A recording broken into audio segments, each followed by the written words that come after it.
Bienvenidos al curso de Blender. Hoy vamos a ver el interfaz.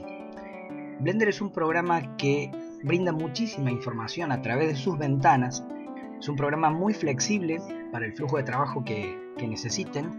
Así que vamos a ver cómo interpretar e interactuar con esta interfaz. Lo primero que vamos a notar es este display muy útil que está aquí abajo, que nos dice qué hace cada clic en el contexto en donde nos encontremos.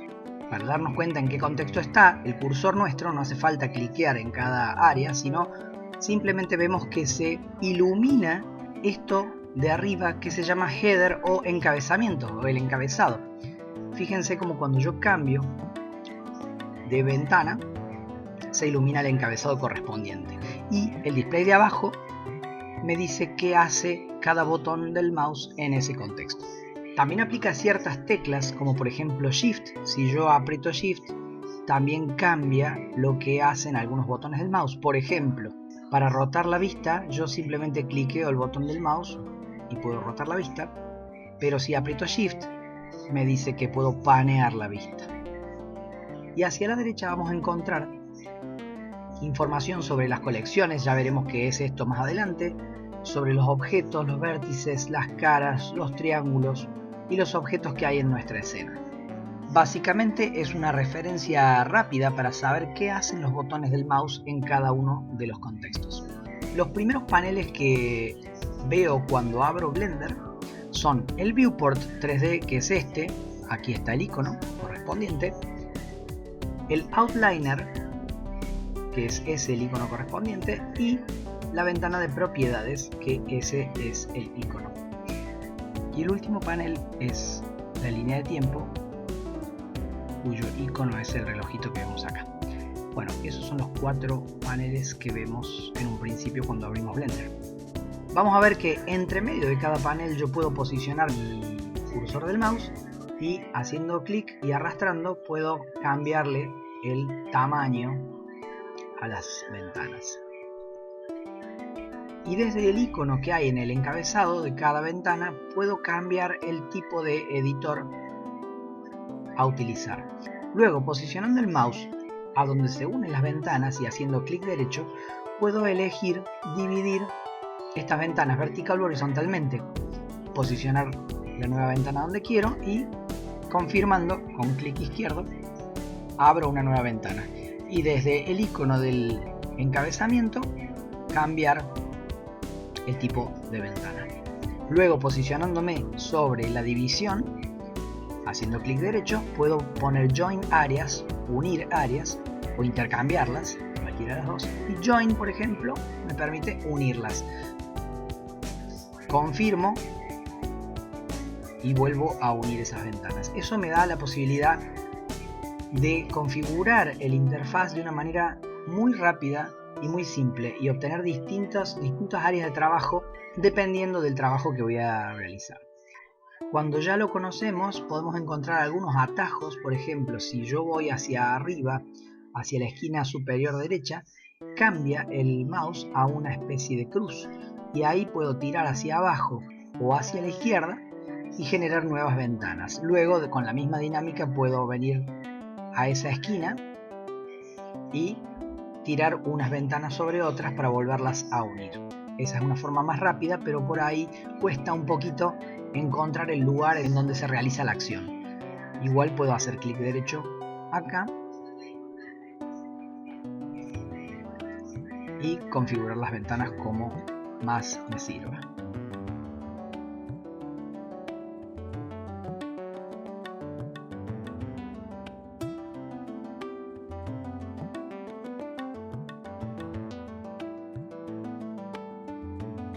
Otra opción que tenemos disponible es maximizar alguno de los paneles. Por ejemplo, pasamos por encima del panel que queremos y con Control Space podemos maximizarlo. Otra vez con Control Space volvemos a dejarlo como estaba. Control Space maximiza el panel que necesitamos. Bueno, aunque todas estas posibilidades de acomodar los paneles es muy potente, Blender también provee espacios de trabajo con los editores apropiados para flujos de trabajo específicos. Por ejemplo, para modelado para sculpting, para edición de UVs, para pintura de texturas, para sombreado, para animación, para rendering, para composición, para scripting, escribir pequeños códigos en Python para agregarle herramientas y muchísimas otras cosas como para animación 2D, efectos visuales, edición de video y hasta tracking de cámaras. Todo eso lo vamos a encontrar ubicado en las pestañas que están en la parte superior. Para todos los que usen atajos de teclados, con Control, Page Up y Page Down, avanzar página o retroceder página, podemos acceder también a estos espacios de trabajo. En los próximos videos nos vamos a enfocar en cada uno de estos editores o de estas ventanas en la medida que lo necesitemos. En este video vamos a ver los principales, como lo es el 3D View o el Viewport 3D, que es este, cuyo icono es este que tenemos aquí arriba. En el video anterior vimos bastante sobre el Viewport, que es donde se muestra nuestra escena 3D. Acá se pueden realizar una gran variedad de tareas que interactúan con nuestra escena y con los objetos 3D. En este caso, por defecto tenemos una luz, una cámara y un cubo. El Default Cube, el cubo por defecto. Vamos a ver dos menús muy útiles a los cuales podemos acceder. Con la tecla T o apretando esta flechita tenemos las Quick Tools o las herramientas rápidas, a las que también podemos acceder en donde tengamos el cursor apretando Shift y Space, y donde vamos a encontrar herramientas de selección, el cursor, que es este circulito con borde rojo y blanco, el cursor 3D, herramientas para mover, rotar o escalar, entre otras cosas. Y el otro panel al que podemos acceder es con la tecla N de Number, que es el menú de los seteos rápidos adicionales, que es donde vamos a encontrar los datos de transformación de nuestros objetos o de nuestros ítems, datos de posición, de rotación y de escala. Vamos a encontrar seteos específicos de herramientas y otras opciones del Viewport. Probablemente algunas de estas no las tengan activadas, que son algunos add-ons que yo ya tengo activados en esta versión. Vamos a notar que en el menú View están las herramientas también del cursor 3D. Este cursor 3D es el origen de los objetos que vamos a incorporar. En este caso voy a volver a resetear todo esto de una manera muy simple. Selecciono mi cubo y voy a Alt R, limpio la rotación. Vamos a verlo acá. Queda todo en 0. Alt S limpia la escala y Alt G limpia la locación. Vuelve todo a quedar en 0, en 1 en el caso de la escala, en mi escena.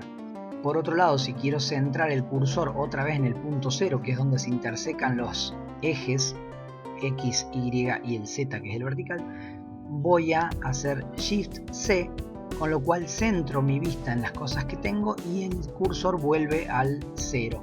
Otra manera de hacerlo es numéricamente a través de este panel, o en el caso del cursor, aquí haciendo clic y poniendo 0 en cada uno de estos valores. El cursor, además de actuar como centro de los nuevos objetos que agregue, también se puede utilizar como centro alrededor del cual los objetos pueden pivotar o girar. Ya lo vamos a ver más adelante. Otra manera de centrar el cursor es a través de Shift S y llevar el cursor al World Origin, al origen del mundo. El menú al que se accede con Shift S es el menú de Snapping, y es un menú que ofrece lo que se llama un Pie Menu, un menú que no es más que unas opciones dispuestas en círculo con las cuales tengo tres formas de interactuar. La primera forma es cliquear el atajo y soltar, y luego focalizarnos en alguna de las opciones, por ejemplo cursor a lo seleccionado, y cliquear para accionar. Otra forma que tenemos de interactuar con este menú es apretar el atajo de teclado y sin soltar elegir la opción y soltar el atajo. La tercera forma que tenemos de interactuar con este menú, si nos arrepentimos, es hacer clic derecho y cancelar el menú. Ya vamos a ver más adelante que hay otros menús de tortas, otros pie menus como este, y van a ver que el workflow, cuando uno lo aprende a utilizar, es muchísimo más rápido y nos ahorra atajos de teclado. Por ejemplo, ahí llevé el cursor a lo seleccionado, ahí llevé el cursor ahí al centro y ahí llevo el objeto al cursor. Cuando uno se familiariza con esos pie menus, el workflow acelera muchísimo. A lo largo de esta serie de videos vamos a ver más menús de torta en los diferentes contextos. La próxima ventana que vamos a ver es la línea de tiempo, cuyo icono es este relojito. Ahí está, Timeline. Y que es desde donde vamos a poder previsualizar nuestra animación. Podemos panear por nuestra línea de tiempo con el botón del medio del mouse. Podemos hacer zoom in y zoom out con la ruedita del mouse, con la rueda del mouse. Podemos poner el inicio y el final de nuestro output, de nuestra salida. Y podemos crear y manipular keyframes, cosa que vamos a ver en un próximo video. Luego tenemos el panel de propiedades, cuyo icono es este, Properties, que tiene un montón de pestañas en donde se van a mostrar las propiedades del objeto que tenga seleccionado o de las herramientas que estén en ese momento. El panel Outliner es el que nos va a mostrar nuestros objetos, todos los objetos que hay en la escena en una vista jerárquica. Vamos a tener también una serie de opciones como ocultar o mostrar, y podemos elegir algunas cosas como si se muestran en el viewport, si son renderizables, si son seleccionables. Todos estos filtros los podemos activar o desactivar en la medida de nuestras necesidades. Por ejemplo, si yo quiero que el cubo no se pueda seleccionar, directamente lo bloqueo, así ya no lo puedo seleccionar más. O si no quiero que sea visible en el viewport y no quiero que sea visible en el render, por ejemplo. Vamos a volver, como dije antes, sobre esta ventana más adelante. Las colecciones también son una manera de organizar nuestros objetos, así que es altamente recomendable que pongamos nombres a nuestros objetos y a las colecciones, nombres que sean fácilmente reconocibles, haciendo doble clic y poniéndole el nombre que queremos aquí, ¿sí? El editor de propiedades muestra varias pestañas en vertical. Empezando desde arriba, la primera pestaña es la que nos muestra las opciones de la herramienta que tenemos seleccionada. Por ejemplo, en el caso de las herramientas de selección, acá nos muestra algunas opciones de selección que tenemos. Luego aparecen una serie de iconos que están separados por un pequeño espacio y son las que contienen las propiedades específicas de nuestra escena, de nuestras escenas 3D. Cabe destacar que en Blender podemos tener varias escenas en el mismo archivo, en un mismo archivo. Podemos crearlas desde este icono y cambiar de una escena a otra desde este otro. Este primer icono, que es como una camarita, es la pestaña de Render. Y acá es donde vamos a encontrar los motores de render, siendo Eevee el motor más rápido y en tiempo real, y Cycles más lento pero más preciso. Vamos a encontrar la información de muestreos, samplings, a mayor cantidad de samplings, más tiempo de render, las propiedades específicas de cada motor. Si cambiamos acá, vamos a tener otras propiedades diferentes de las que tenemos en Eevee, a pesar de que trabajan con los sombreadores o los shaders de base muy parecidos. Y vamos a tener otras propiedades que afectan a la imagen final y cómo va a ser interpretada desde nuestra escena 3D. El segundo icono, que es como una impresora, son las opciones de salida, como ser resolución, frame rate, tipo de archivo, dónde se guarda y mucho más. Aquí tenemos, clicando esta carpeta, a ver a dónde guardamos nuestro archivo y el nombre que le damos aquí abajo. el formato que queremos de archivo y todas las opciones de compresión y todo lo que hace a la imagen final.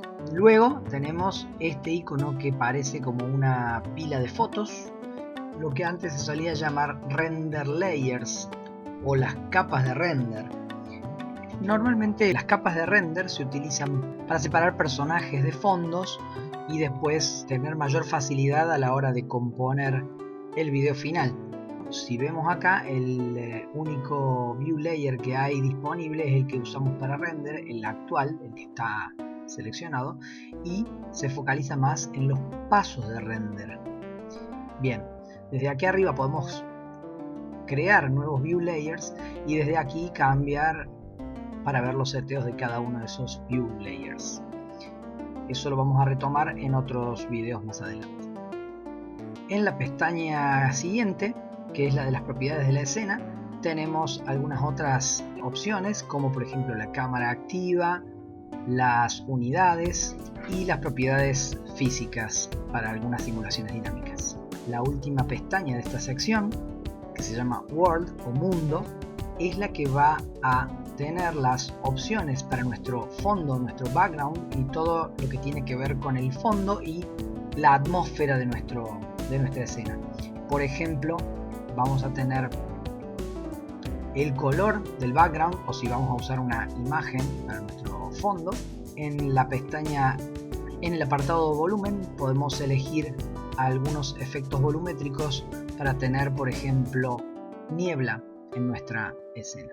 La sección siguiente de pestañas va a cambiar de acuerdo al objeto que tengamos seleccionado.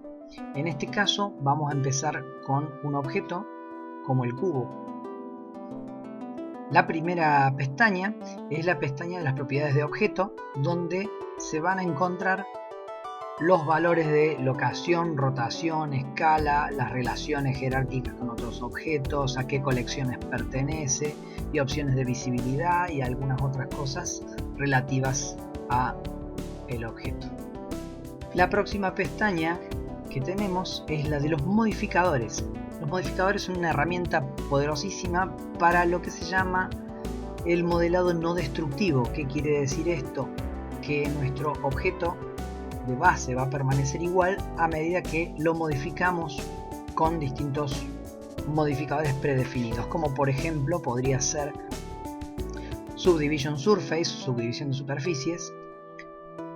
Cuando entramos a editar nuestro objeto, vemos que el objeto de base sigue siendo el cubo, nada más que está siendo modificado por esta herramienta. Puedo poner, por ejemplo, la cantidad de modificadores que se me ocurra, wireframe, puedo cambiar todas las opciones de cada modificador o puedo aplicarlos a los modificadores para hacer reales los cambios y seguir editando el objeto.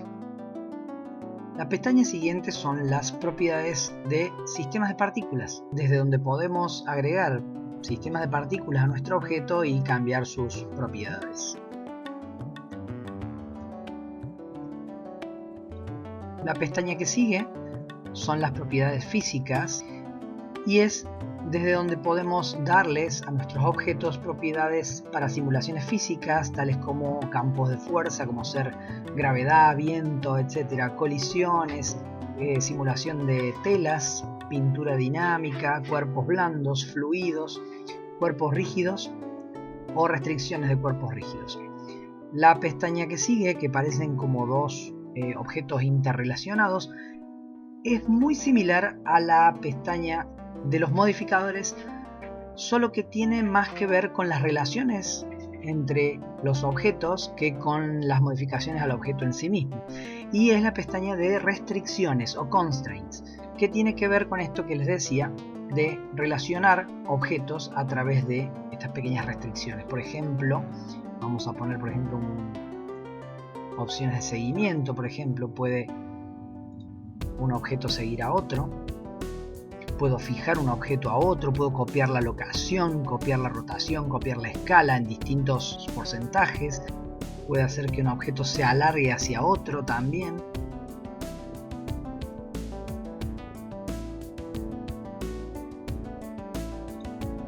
y todas cosas que tengan que ver con la interrelación entre un objeto y otro. La pestaña que sigue, que es la que parece un pequeño triángulo, que en realidad representa un polígono con 3 vértices, y se ve en el caso de que tengamos una malla poligonal seleccionada, como es este cubo. Y acá vamos a encontrar todo lo que tiene que ver con datos específicos de las mallas poligonales, como por ejemplo grupos de vértices, shape keys o claves de forma, colores de vértices, mapas UV, normales y todas cosas que tienen que ver con este tipo de geometría. La última pestaña que tenemos de esta sección es la de las propiedades de material, que es donde vamos a ver o previsualizar también cómo se va a ver nuestro material, nuestros objetos en el render. Aquí tenemos el tipo de shader o sombreador, podemos cambiar sus propiedades desde acá y crear nuevos materiales para aplicar varios materiales a un mismo objeto desde acá. Por último, vemos que está separado por un pequeño espacio también. Tenemos la pestaña de texturas. Las texturas existen como entidades separadas y que son aplicables tanto a materiales como al mundo o a pinceles. Todo esto lo vamos a cubrir en videos posteriores. Antes de terminar, voy a seleccionar la luz y vamos a ver que el icono verde que teníamos antes, que era como un triángulo con los vértices marcados, ahora tiene forma de lamparita de luz. Y ahí podemos acceder a todas las propiedades de la luz, como ser fuerza, el color y el tipo de luz. Luego, si tocamos la cámara, si seleccionamos nuestra cámara, vamos a acceder en esa misma sección a las propiedades de la cámara, donde vamos a encontrar el tipo de lente, tipo de perspectiva, profundidad de campo, áreas de seguridad, imágenes de fondo, etc. Bueno, con eso hemos cubierto la mayor cantidad de las opciones que teníamos en estos 4 paneles con los que abre Blender, y en los próximos videos estaremos metiéndonos más en profundidad en cada uno de los editores de Blender.